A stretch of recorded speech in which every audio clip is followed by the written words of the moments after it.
Good morning students. I welcome you all in my online home class. जैसा कि आप जानते हो कि जो हमारा टॉपिक चल रहा था that was limits and derivatives. Limits पे लिमिट्स के बेसिक कंसेप्ट क्या है, लिमिट्स लेफ्ट हैंड लिमिट क्या है, राइट हैंड लिमिट्स क्या है, लिमिट्स का अलजबरा और स्पेशल रिजल्ट्स ऑन लिमिट्स पे हमने कुछ क्वेश्चंस किए थे. तो चलिए आज हम डेरिवेटिव के बारे में जानते हैं कि what is the derivative of a function. Derivative of a function f x at a point x is equal to a. तो किसी point x is equal to a पे किसी भी फंक्शन का डेरिवेटिव हम कैसे निकालते हैं. So what is the derivative of a function. सबसे पहले हम ये जानेंगे what is the derivative of a function. चलिए, let y is equal to f x हमारी एक फंक्शन है. Let y is equal to f x be a real valued function. हमारी एक रियल वैल्यूड फंक्शन है. अब आपने देखा है कि जब भी हम किसी function y is equal to 2x में y is equal to 2x में y is equal to 2x में जब हम x की वैल्यू 1 पुट करते हैं तो 2 इंटू वन वाई हो जाता है 2. जो अब x की वैल्यू 2 पुट करते हैं तो y हो जाता है 2 टू ज़ 4. इसी तरह जब हम x की वैल्यू 3 पुट करते हैं तो y कितना हो जाता है 3 टू ज़ 6. 3 पुट करते हैं तो आपने देखा तो हमारी जो फंक्शन थी, क्या फंक्शन थी हमारी, y is equal to 2x. जब x की वैल्यू 1 पुट की तो y कितना हो गया 2 हो गया y. जब x की वैल्यू 2 पुट की तो 2 टू ज़ा y हो गया 4. जब x की वैल्यू 3 पुट की तो 2 3 ज़ा 6 y हो गया 6. तो जैसे ही हम x की वैल्यू में कोई चेंज आती है, पहले x की वैल्यू 1 थी, फिर 2 हो गई, फिर चेंज होकर फिर 3 हो गई, तो ऑटोमेटिकली y की कॉरस्पॉन्डिंग वैल्यू में भी चेंज आती है. तो चलिए, जो वो चेंज है उसको हम डेल्टा एक्स से पहचानते हैं. Late y is equal to f x be a real valued function. Now let delta x be A N incremental change in the value of x. आपने देखा हम x की वैल्यू पहले 1 थी, फिर 2 हो गई, तो ये जब 1 से 2 हो गई इसको हम कहते हैं इंक्रीमेंटल चेंज. चलिए, जो हमने बढ़ाई में वैल्यू वो डेल्टा एक्स है. कितनी बढ़ाई हमने, थोड़ा सा, जिसमें 2 में 2.1, ये जो 0.1 है इसको डेल्टा एक्स मान लो. So now let delta x be an incremental change in the value of x. तो जैसे ही हम एक्स की वैल्यू में चेंज करते हैं तो वाई में ऑटोमेटिक चेंज होती है. Then in let delta x be an incremental change in the value of X, then there will be a change delta Y in the value of corresponding value of Y. तो जैसे ही x की value में एक change हो गई, इसी तरह Y की एक्स की वैल्यू में क्या चेंज हुई, डेल्टा एक्स. इसी तरह वाई की वैल्यू में क्या चेंज हो जाएगी, डेल्टा वाई. तो हमारी ये क्या बनेगा, वाई में क्या चेंज हुई, वाई में चेंज हो गई, वाई में क्या ऐड हुआ, डेल्टा एक्स वाई. तो एक्स में क्या चेंज हुई थी, एक्स प्लस डेल्टा एक्स. तो जैसे ही एक्स में इंक्रीमेंटल चेंज हुई, एक्स में थोड़ी सी वैल्यू ऐड हुई डेल्टा एक्स, एक्स में थोड़ी सी वैल्यू ऐड हो गई डेल्टा एक्स, तो कॉरस्पॉन्डिंग वैल्यू ऑफ वाई में भी चेंज होगी, कौन सी, डेल्टा वाई. तो जब थोड़ी सी वैल्यू, मान लो एक्स 2 था, ये 2.1 हो गया, 0.1 ऐड हुआ, तो वाई भी अगर 3 था तो 3.1 हो गया, 4 था तो 4.1 हो गया. तो जैसे ही हम एक्स में चेंज करेंगे तो वाई में भी चेंज होगी.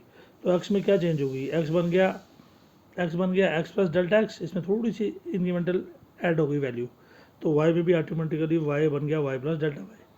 और तो जैसे ही एक्स बन जाएगा एक्स प्लस डेल्टा एक्स, तो वाई बन जाएगा वाई प्लस डेल्टा वाई. और डेल्टा वाई इजकल टू इस वाई को राइट साइड ले लीजिए, F of x plus delta x, ये वाई प्लस वाई यहाँ से जाएगा राइट साइड में, तो माइनस वाई हो जाएगा. और delta Y is equal to F of x plus delta x minus, ये जो वाई था, वाई की वैल्यू क्या थी हमारी, वाई की वैल्यू थी एफ एक्स, तो वाई बद के बदले लिख दिया एफ एक्स, हमारा वाई था एफ एक्स. और delta y is equal to F of x plus delta x minus y के बदले एफ एक्स, क्योंकि वाई हमारा एफ एक्स के बराबर है. अब dividing both sides by delta x, delta y को भी डेल्टा एक्स, लेफ्ट साइड को भी डेल्टा एक्स से डिवाइड करो, ये जो राइट साइड है इसको भी डेल्टा एक्स से डिवाइड करो. तो कीजिए डिवाइड. सो डेल्टा वाई को भी डेल्टा एक्स से डिवाइड किया, लेफ्ट साइड को भी डेल्टा एक्स से डिवाइड किया, और राइट साइड में था F of x plus delta x minus f of x, इसको भी डेल्टा एक्स से डिवाइड किया. और डिवाइड करने के बाद taking limits on both sides as delta x goes to zero. So as delta x goes to zero, तो दोनों साइड लिमिटिंग वैल्यू ले ली. So limiting value of delta y by delta x, delta y by delta x की कौन सी value लेगी, limiting value ले ली as delta x tends to zero. इस तरह इस सारी फंक्शन की भी हमने limiting value as delta x goes to zero, तो इसकी भी लिमिटिंग वैल्यू ले ली। So delta x delta y by delta x की भी लिमिटिंग वैल्यू ले ली as delta x goes to zero, और f of x plus delta x minus f of x by delta x, इसकी भी limiting value ले ली as delta x goes to zero. अब ये जो जब दो चीज़ें किसी को डिवाइड करते हैं, देखो ये थी एक्स की इंक्रीमेंट, ये थी वाई की इंक्रीमेंट, तो जब दो चीज़ें डिवाइड होती हैं तो इसको कहा जाता है रेशो। क्या कहा जाता है, रेशो। लेकिन ये किस चीज़ की रेशो है, वो डेल्टा वाई भी इंक्रीमेंट है और डेल्टा एक्स भी इंक्रीमेंट है, तो इसलिए हम इसको रेशो तो है लेकिन किसकी रेशो है, इंक्रीमेंटल रेशो। ये एक्स की इंक्रीमेंट है, एक्स में थोड़ी सी बढ़ी हुई वैल्यू है डेल्टा एक्स, और ये वाई में बढ़ी हुई वैल्यू है डेल्टा वाई, तो जो ये बढ़ी हुई वैल्यू है इसको इंक्रीमेंट कहते हैं। तो जब दो चीज़ें डिवाइड हो रही होती हैं इसको कहते हैं रेशो, लेकिन किसकी ratio, incremental ratio. So this limiting value of, ये लिमिटिंग वैल्यू है किसकी, दो चीज़ों की रेशो की, और वो चीज़ें क्या हैं, इंक्रीमेंट्स हैं। So limiting value of incremental ratio, ये जो चीज़ है लिमिटिंग वैल्यू ऑफ, इसको कहते हैं limiting value of incremental ratio. Ratio तो है किस चीज़ की, इंक्रीमेंट्स की, तो इसलिए इसको पढ़ते हैं हम limiting value of incremental ratio. This limiting value of incremental ratio,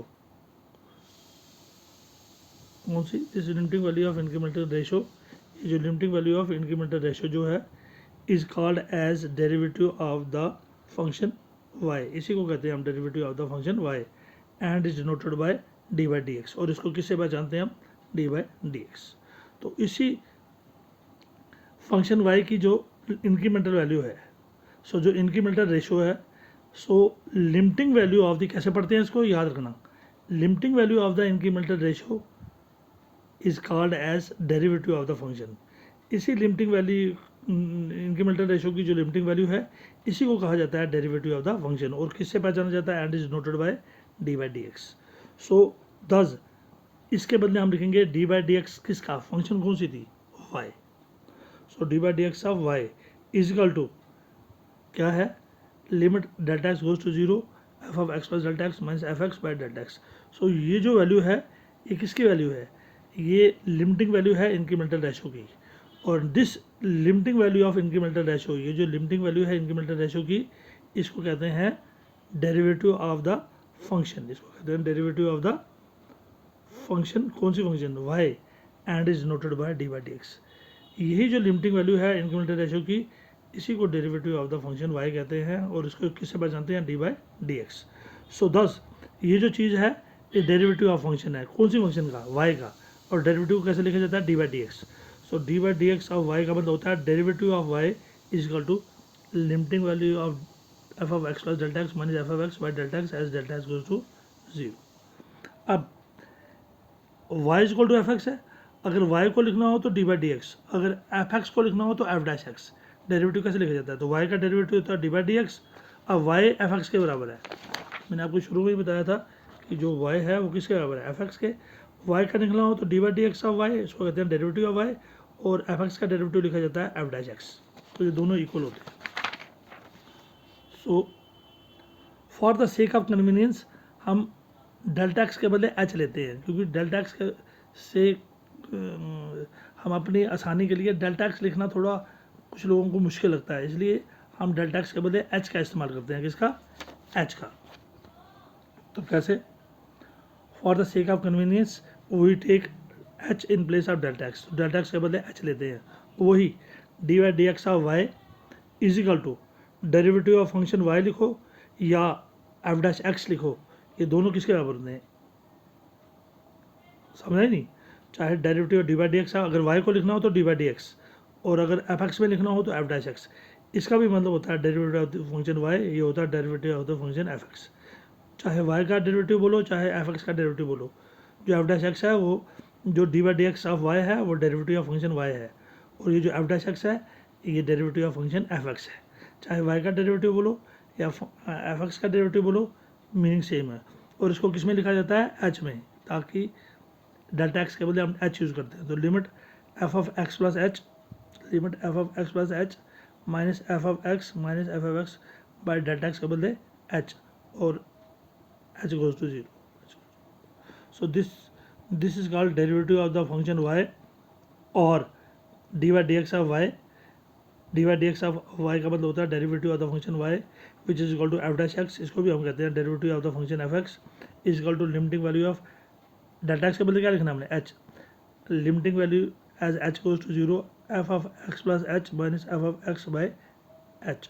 तो जहाँ पर डेल्टा एक्स था वहाँ पर हमने एच लिख दिया, यहाँ पर डेल्टा एक्स था एच लिख दिया, यहाँ पर डेल्टा एक्स था एच लिख दिया, यहाँ पर डेल्टा एक्स था तो एच लिख दिया. तो this formula is used for finding the derivative of the function from first principle. This is the formula for finding the derivative of the function from first principle. तो ये वो formula है जिसके ज़रिए हम किसी भी फंक्शन का डेरिवेटिव ढूंढ सकते हैं, और इस फार्मूले को कहते हैं derivative of the function from first principle. तो ये जो फार्मूला है कौन सा मेथड है, ये फर्स्ट प्रिंसिपल मेथड कौन सा है. तो इस तरीके से हम जब derivative of the function y ढूंढते हैं या derivative of the function f x ढूंढते हैं, तो इस फार्मूले को कहा जाता है derivative of formula for finding the derivative of the function from first principle. तो ये फर्स्ट प्रिंसिपल का फार्मूला है. तो कल हम इसी फार्मूले के बेस पे कुछ क्वेश्चन निकालेंगे, कुछ डायरेक्ट मेथड से निकालेंगे, तो और डेरिवेटिव को और अच्छे तरीके से समझेंगे. So thank you very much and have a nice day.